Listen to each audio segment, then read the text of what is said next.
so many guys tell stories about your work ethic. Yeah. What was really your work ethic like, and for how long did you stay disciplined?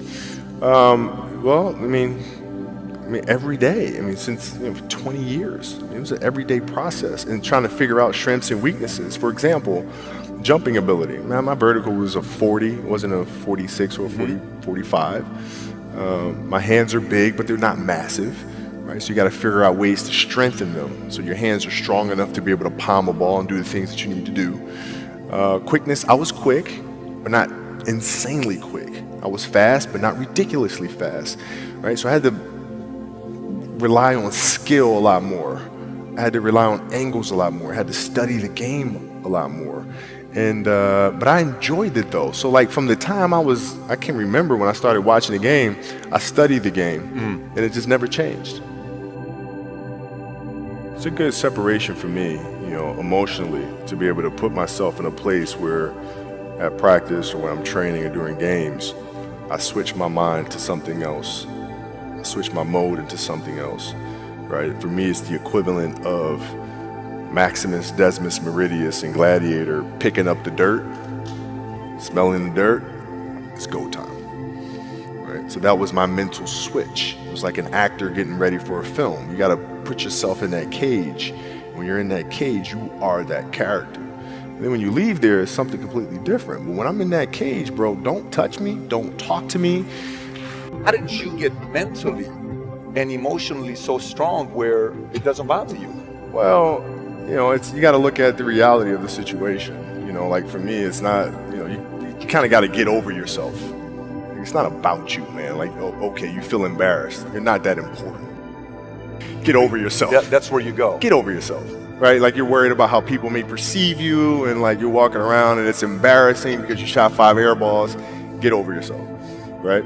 And then after that, it's okay, well, why did those air balls happen? Got it. High school, year before, we played 35 games, max, right? Week in between, spaced out, plenty of time to rest. In the NBA, it's back to back to back to back to back to back to back.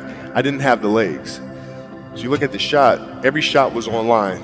Every shot was online, but every shot was short. Right? I got to get stronger. I got to train differently. The weight training program that I'm doing, I got to tailor it for an 82-game season so that when the playoffs come around, my legs are stronger and that ball gets there.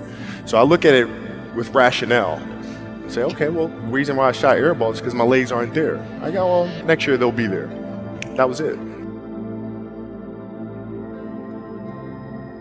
Were there some names that you looked at and says, these 3 guys are as crazy as I am?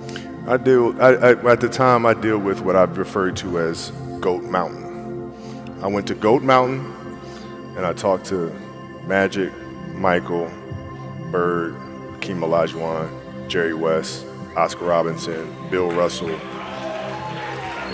So I would talk to them. What did you do?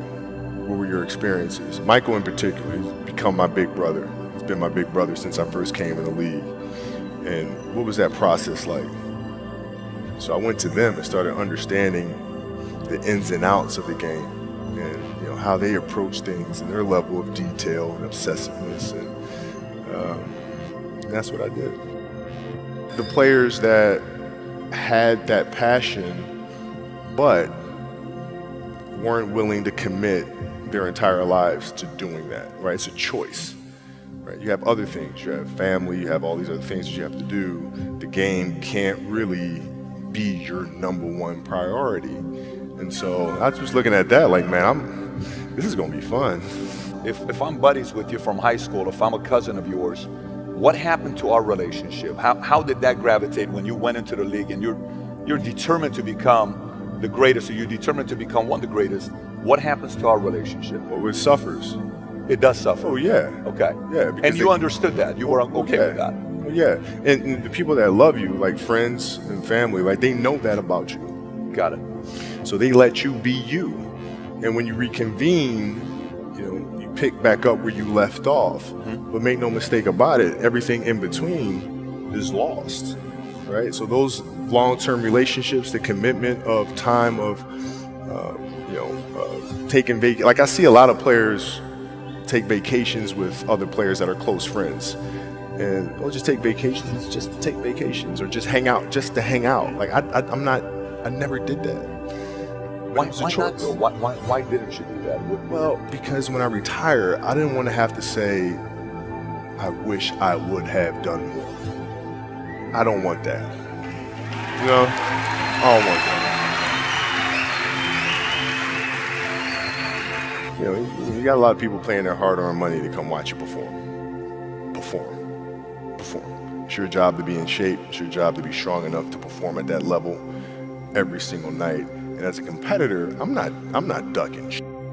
Like, it's not, oh my God, my back hurts, I'm sore, we got to play Vince Carter and Toronto Raptors tonight.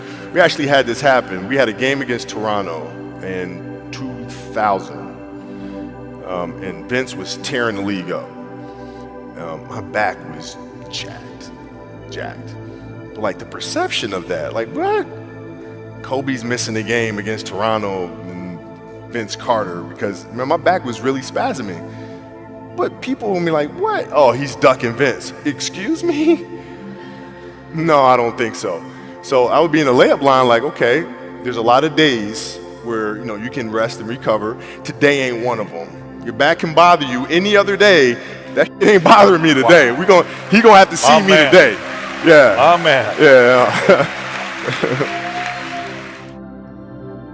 If you're looking at a big investments you got to make, what is the decision-making process there? Do you call? Is there first you do your own research? You take this much time. You call an advisor. Is there a system you follow? It's pretty simple for me. It's do you understand the business?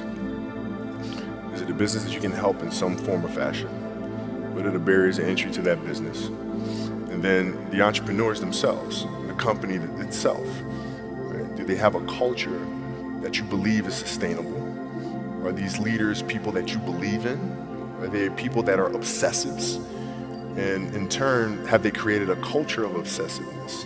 So I tend to look at those 4 factors, and that's it. That's big right there. Same determination. What's your current work schedule look like today?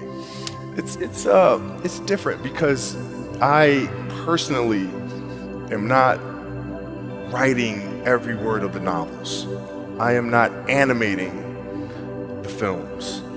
What I have to do now is make sure that the people that we bring in, these obsessives that we bring in, are challenging themselves to do the best job that they think they can do. That's what I'm there for, is for them to constantly look in the mirror and self-assess and challenge themselves. If we have a project and you're saying, okay, I can do that, that's not the project we want. The projects that say, I don't know if I can animate that. I don't know how to write that story. I don't know how to do that. Those are the things we want, because through that curiosity, you'll reach a level that you didn't think was possible. And so running the studio, that's what I'm doing. You're playing against the Golden State Warriors. Score is 107-109. You guys are close to getting into the playoffs. You know exactly what happens in the game. You go up, you're about to take your shot, and then all of a sudden, boom, Achilles happens, right? He went and hit the free throws, and then you walked off the stage. Yeah. You got the surgery done. I went in the trainer's room, my kids are in there, and, you know, they're looking at you and stuff, and I'm looking at them, and I'm like, you know, it's all right, Dad's gonna be all right. Mm-hmm. It'll be fine. It'll be all right. It'll be all right. It'll be all right. As a parent, you gotta set the example.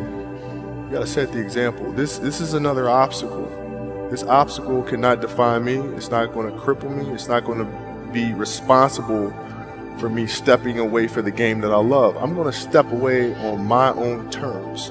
And that's when the decision was made that, you know what, I'm doing it. I'm doing it. You're a freaking beast, man. Yeah.